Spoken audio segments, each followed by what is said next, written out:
I sincerely believe that President Muhammadu Buhari of Nigeria has no plans of quitting office. He has no plans of handing over to anybody. The signs are very, very clear. The signs are clear. If you can just be honest to yourself and consider the actions of this man, if you consider all his actions in office, you realize that he has no plans of quitting at all. Number one sign is this: President Buhari has always done the opposite of whatever he says. He has always done the opposite. Why did Nigerians allow a man that has no educational qualification except his experience in the military to become president?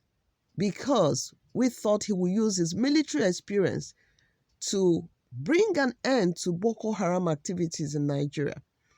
When Muhammadu Buhari was campaigning, Boko Haram was just very active in one portion of northern Nigeria, in Maiduguri. But since Buhari became president, he's been able to spread the activities of Boko Haram all over the country, all over Nigeria, even up to south, the Niger Delta. He's achieved that. Somebody that we voted in to help us bring an end to Boko Haram destruction and terrorism has enabled the terrorism, the Fulanization, and the destruction, and he brought in Fulani invaders to destroy Nigeria in the name of herders, cattle herders. Since I was small, while I was growing up in Nigeria, we have always had cattle rearers. They pass through our village. They don't enter anybody's farm. They don't enter anybody's house. They don't kill anybody. They just walk through the main road to their area where they graze their cows in open fields, and they don't enter anybody's farm. In the fields, like secondary school fields, they graze their stock there, and then later on they just move to the bush and stay there. When it's time to sell their cows, they come out and sell their cows. There was no quarrel with anybody. But Muhammadu Buhari told us he was going to restore security when he becomes president, and we bought into that lie. We bought into it and said, why not? But the moment he came in, the first term he was very ill. If he wasn't ill that first term, he would have finished every indigenous Nigeria by now. By now, there wouldn't have been any living indigenous Nigerian. But by the second term, when he became well, he decided to just do exactly the exact opposite of what he promised was coming to do for us. He opened up the borders. He introduced a policy that says that anybody that enters Nigeria from the African countries, you don't need a passport, you don't need a visa, just come in. That once you come in, you become a part of the country. We didn't know where he was aiming at. We thought he was bringing in businessmen from Africa. We didn't know he was bringing in these Fulani invaders, his Fulani brethren from outside Nigeria, to come and kill the indigenous population and take over the country. But he promised us he was going to give us security. What has he given us? Insecurity to the maximum. He's given us debts. He has given us dehumanization, destitution, starvation. I saw in the news the other day where he is boasting that he has given 83 million jobs in the agricultural sector. Can't you see the big fat lie? A man that sent his Fulani invaders to our farm settlements, especially in southern Nigeria, to drive away all the people in these farm settlements, killing them, shooting everyone aside. And then they took over the farm settlements where people farm and bring out farm produce. At this time of harvest season, when farmers want to harvest, that's when Buhari has unleashed destruction once again. All over southern Nigeria, all you hear is, oh, people are running helter-skelter from their villages. Fulani herdsmen have taken over. They're not herdsmen. They are invaders that have come to take over the land. Why am I saying this? Because Buhari warned us. When he wanted to do rural settlement, he said he wanted to do settlement for herders. And people said, we don't want strangers taking over our lands in the name of rural settlement. Buhari said, through his press secretary, said, which one is better for you, to give up your ancestral lands or to be killed? And everybody thought, what kind of threat is this? What do you mean we should either give up our ancestral lands or be killed? We refused, of course, to give out the ancestral lands because we farm in those lands. That's where we farm to eat. And the moment that happened, Buhari he just unleashed his second option, deaths and destruction. And everyone is being killed for no reason. How can a ragtag army of invaders from outside Nigeria be more powerful than Nigerian soldiers? Because Buhari has sent Nigerian soldiers to protect them. Remember when the killing started initially? In Benue State, they were killing people to take over farmlands. And Benue State is the food basket of Nigeria. The Buhari that promised us that agriculture was going to bring us so much joy and so much economic, whatever he called it, and all that this Buhari has ended up destroying all our agricultural investments in Nigeria. They started the killings in Benue. I remember one particular time, it was just 67 people killed in one day. This was over 3 years ago, And I remember the governor of Benue State running helter-skelter, calling on Buhari, said, please come and help us. These people are killing us. Please send soldiers to us. Please come and help us. And everybody was wondering. And you know what Buhari told this man? He said, go back home and live at peace with your neighbors. That's what Buhari told the governor of Benue State. He ignored him. On the day of the burial of 67 corpses in one day, he sent the VP, Osinbajo, to go and stand in for him. That one, he feels Osinbajo is worthy to attend that one. Every other thing, he blanks him out from it. Every other thing that's useful, he blanks him out from it. His economic policies that he should bring Osinbajo in, he blanks him out of it because he has his own personal agenda of repopulating Nigeria with his Fulani indigenes from outside Nigeria, just to finish the indigenous population of Nigeria. When I realized the kind of man we're dealing with was when Hausas in the north, non-Fulanese, started crying out that the killings have come to us. They are killing us as well. They are killing us as well. That particular video that man posted, he said this is an agenda to wipe out the indigenous population because they are killing non-Fulanese. Hausas, they are killing us. They are bombing us in our mosque. It's not just about Christians. They started with killing Christians and Southerners living in the north. Then they went to southern Kaduna and started slaughtering people. And that man that once told us that Buhari is so daft that he didn't pass any exam in the military. He told us that in the military there are attachments to people's name. PSS, something, P this. He said Buhari has no attachment to his name. He said we should check all the names, check Obasanjo's name when it's written and check Buhari's name. He said Buhari is so dull and daft upstairs that he didn't pass anything. The man that told Nigerians this was that man, what do you call him? The governor of Kaduna State, El-Rufai, when he was solidly Obasanjo's boy.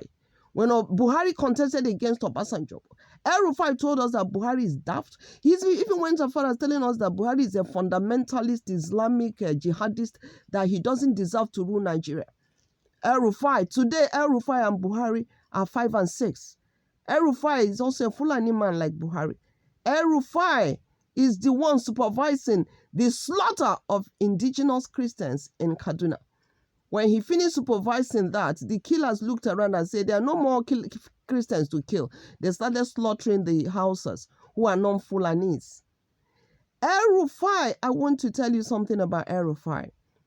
I don't know if you heard the story where El-Rufai said that when Peter Obi was governor of Anambra State, that El-Rufai, visited Anambra State and Peter Obi detained him with the police in Anambra State and told him not to move out of his hotel room until something happens. I've forgotten the details now. But in telling that story, El-Rufai boasted and said, now I have the opportunity to deal with Peter Obi if I want to. This was what El-Rufai said. He said, because Peter Obi is coming to Kaduna, and I have got the military and the police in Kaduna at my beck and call.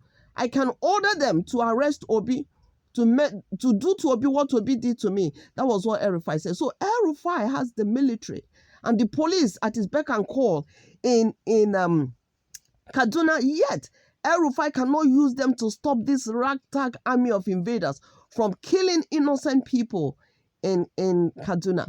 Every day there's mass slaughter of non-Fulanis in Kaduna, houses and Christians, and they're just slaughtering them. El-Rufai, he doesn't give a damn. But he boasted that he has the military and the police at his beck and call in Kaduna State. He cannot use it to stop the slaughter because he's part of the conspiracy, because it is his and Buhari's plans to exterminate the indigenous population of Nigeria and fill them with their Fulani invaders from West Africa outside Nigeria. So I was telling you about clear signs that Buhari has no plans of handing over. I've just told you one, that when Buhari told us he was coming to do security, we didn't know he was coming to bring war to indigenous unarmed Nigerians. Unarmed Nigerians. And Buhari has not completed his agenda. He hasn't completed it yet. He hasn't. The killings in Benue have extended to Enugu State. They are slaughtering people. They have sacked 20 villages in Enugu State. They have sacked over 100 farmlands. People that own farmlands, and they've taken over their farm settlements in Enugu State. There's hunger and starvation now for those people who have become refugees in their own state. And the governor of Enugu State is dumb, deaf and dumb. He can't do anything. He cannot do anything. He hasn't got the police under his control because Buhari made sure that all the commissioners of police are Fulanis. They are out to protect the killers. He made sure that the soldiers, the full soldiers in Nigerian military are what he calls repentant Boko Haram. He enlisted them in the army and their job is protect the invaders, protect the killers who have come to kill, and make sure you destroy the indigenous population. And that's what the military are doing. They mount checkpoints, they bring the invaders will just stop and they will kidnap over 50 or 100 people in buses, take them into the bush, collect ransoms, 10 million, 20 million from each person. After collecting ransoms, they slaughter the people because they realize that when they collect ransoms and release, people talk. People say, we were kidnapped by Fulanis. We were kidnapped by Fulanis. So they don't want people to keep saying that. They don't want that anymore. So what they do, they slaughter the people and they sell their body parts. So they collect ransom. After collecting ransom, they still slaughter people. Nigeria is just flowing with innocent blood. And innocent blood cries out for vengeance at each point in time. And when too much blood has been shed, the land is polluted. And nothing good comes out of that land. When you look at northern Nigeria, because of the blood they have shed in northern Nigeria, nothing good comes from northern Nigeria. It used to be said that it would take northern Nigeria 40 years to catch up with southern Nigeria. But now Buhari wants to bring that to an end. He wants to exterminate the south, to reduce them to destitute. And that's exactly what he's doing. He lied to Umahi in Ebonyi State. Umahi, come and contest APC presidency. I will make you the president. Umahi gave out lands and brought in Fulani killers to take over lands in Ebonyi State. Blood is flowing in Ebonyi State every day. Every day, the Fulani killers are killing to take over more lands. They are killing to take over more lands. Umahi is running helter-skelter. He once invited 1,000 pastors to come and pray for him. Umahi wants him and his family to live. But because of politics, because he wants power, he was deceived. He believed that Buhari will hand over power to him in APC. Umahi brought in killers to kill the poor, the hungry, the innocent, the helpless in Ebonyi State. And he doesn't want to do anything about it. The villagers came together and said, the killings are too many. They formed a vigilante group of about 20, 30 people. They had just about 2 or 3 guns, not much. The Fulanis will be killing and raping women and slaughtering every day in the bushes. They see corpses of dismembered bodies of innocent Ebonyi citizens. They say this is too much. They formed the vigilante, and the vigilante began to confront this people. Say, no, you can't continue killing us like this. You know what happened? The other day, over 200 Nigerian soldiers were sent to Ebonyi State to kill, to burn houses. People with provision shops, they looted their shops, carried their beers and their malt drinks, everything. They looted all the provision shops. They killed people. They burnt houses. And they made sure that they arrested all the young men they saw and carried them away. Of course, they are not bringing back those young men alive. They're not. They're not. That is Buhari's plan. So Buhari cannot hand over to anybody now, because he knows nobody will be able to fulfill his own agenda of Fulanization better than him, or as well as he's doing it. He doesn't trust anybody to be able to do it. So once you say election time, he will release all his militants that he's kept in the bushes. They will come out and make sure they slaughter more people, cause confusion, and the election will be inconclusive, and then that will be his reason to sit tight and remain in office until he completes his agenda of Fulanization. That is, I've just given you just 2 reasons, 2 clear signs that Buhari has no plans of leaving power, of handing over to anybody. He knows Tinubu will not be able to fulfill that. This is evil agenda. He knows that very well. He knows that Atiku cannot even win the election because already 5 PDP governors have disowned Atiku because they realize Atiku is Fulani, Atiku is a tribalist, Atiku is more wicked than Buhari. They realize that the only difference between him and Buhari is that at least Atiku can speak English and speak his way and confuse people, but Buhari doesn't speak English, doesn't speak, all he understands is Fulani language, so he's not ready to dialogue or talk with anybody. But Atiku can use sweet mouth like Jerry Ghana. At least he has a little bit of sweet mouth because he's educated, but he's more wicked than Buhari. He believes in the Fulanization agenda, but Buhari cannot hand over to Atiku because he knows that Atiku cannot even win the election. He cannot, because 5 governors, PDP governors, have already dissociated from Atiku. And the only way Atiku can win the election is through rigging. And Buhari knows that Atiku cannot outrig Tinubu. He can't outrig Tinubu. So Buhari knows he's not prepared to hand over to Atiku. He's preparing to make sure there's enough confusion, enough chaos and slaughter and mass destruction of lives and properties that will make sure that the election is inconclusive and will allow him to continue sitting, make him remain in power. I'm going to end this today. I'll continue. I'm going to do this series. I'll continue this series on why the clear signs that Buhari has no plans of handing over power to anybody. He wants to remain there and he wants to die in power. And he will die in power. Whether he likes it or not, one day he will die. So if he wants to die in power, he will eventually die, whether he likes it or not. Well, please subscribe to my channel, my YouTube channel, the Jessica Brima channel. I appreciate it. Just click the subscribe button. If you like the video, click like. If you want me if you want to be one of the first few people that will hear my video when I upload it, you click the notification button. Thank you very much for stopping by. We'll leave it there for now.